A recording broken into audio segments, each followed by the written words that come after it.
Hello, everyone. It's Russ Morrison, owner and founder of the Morrison Mortgage Team, and Giles Jordan. who is a mortgage broker who works with us on the team.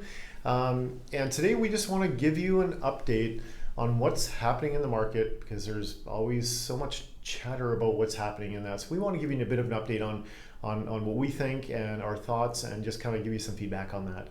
So we have the next Bank of Canada meeting date coming up on September 7th. Now, there have been certain things or people saying that we could be anywhere of an increase of 0.5 to 1% now. So I honestly feel it's going to be about 0.5%, maybe 0.75%, but another increase of 1% is going to be pretty high. Now, Giles, what are your thoughts on that? Any guesses on what the BOC is going to do? Yeah, I think the main thing is it's really difficult to predict. I think that we're in very kind of fast changing times. To reassure people, I think short term it's widely expected the rates will increase. They have been aggressive earlier on.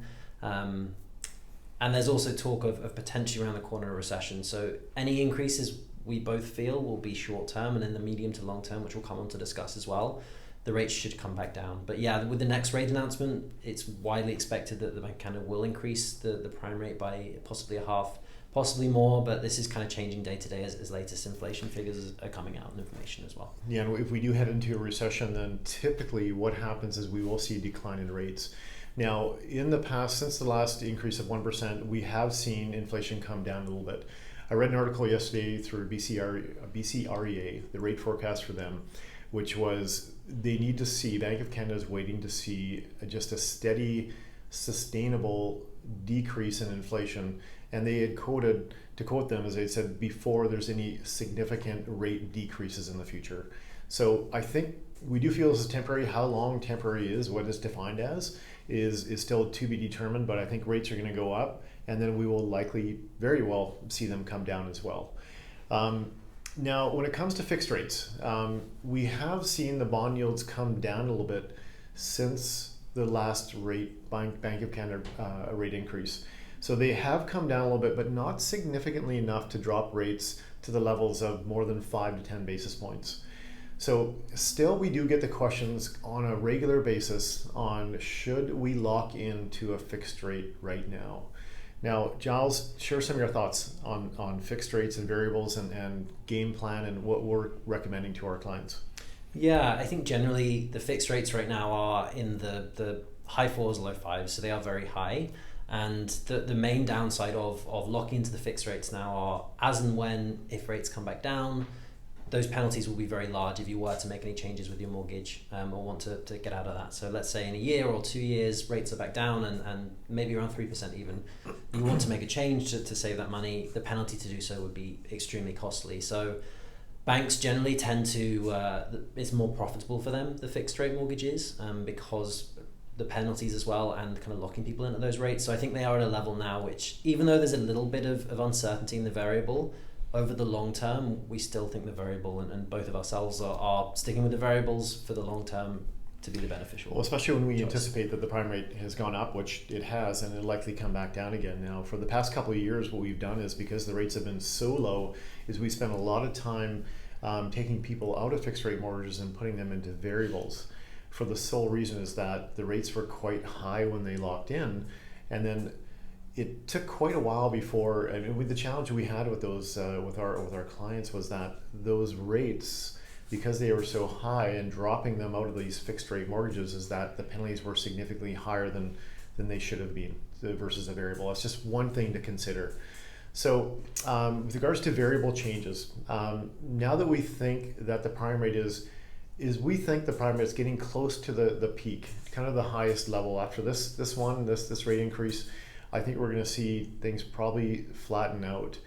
We have been recommending that people, as the prime rate goes up, or we recommend to our clients that we should be recommending a variable, which is where our payments stay static when the prime rate increases or decreases. So now that as a rising prime market, we want to keep our payments within reason. So that was great for the variable. Okay, now that we see that the prime rate may essentially come down in the months to come, to be determined, is that we are recommending considering the ARM now, which means that if your payments are set at a certain amount, it will fluctuate with the prime rate.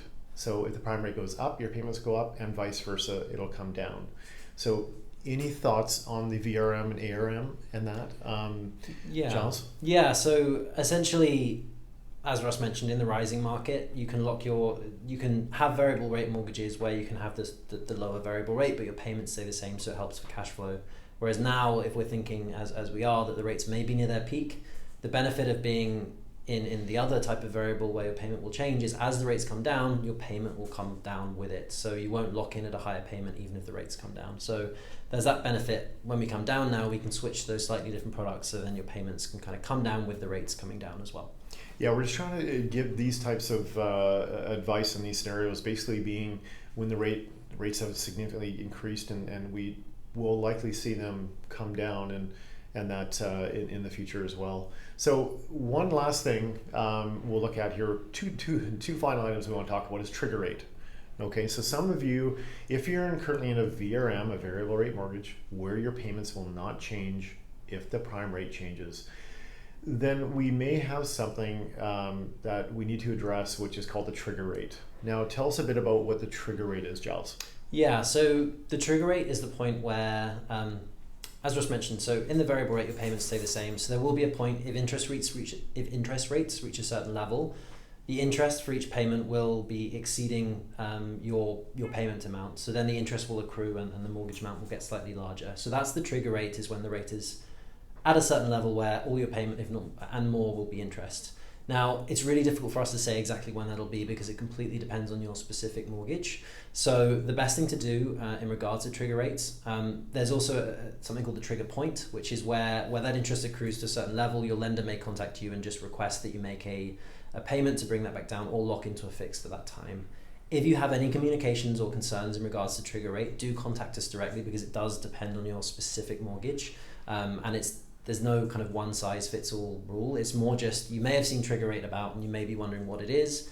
Essentially, it's if interest rates get to a certain height and you're in one of those fixed payment variables, the interest may get to a certain level where it starts being higher than your mortgage payment, and then we can address that and answer any questions on that. Yeah, happy to chat with you on that. And just one last final thing is that we have had many clients reach out to us based on I know things can be very challenging right now with monthly obligations and payments and so forth. If you would like to complete a liability review, if you do have some unsecured debt, or you feel that you're having some challenges with those sorts of things and just want to bring your overall debt levels and monthly obligations down, feel free to reach out. We're happy to run through a scenario for you to see if we can help you out. As always, I hope you're well. I hope you're having a great summer, and keep well and reach out if you need anything. Thanks, and have a great day. Thanks.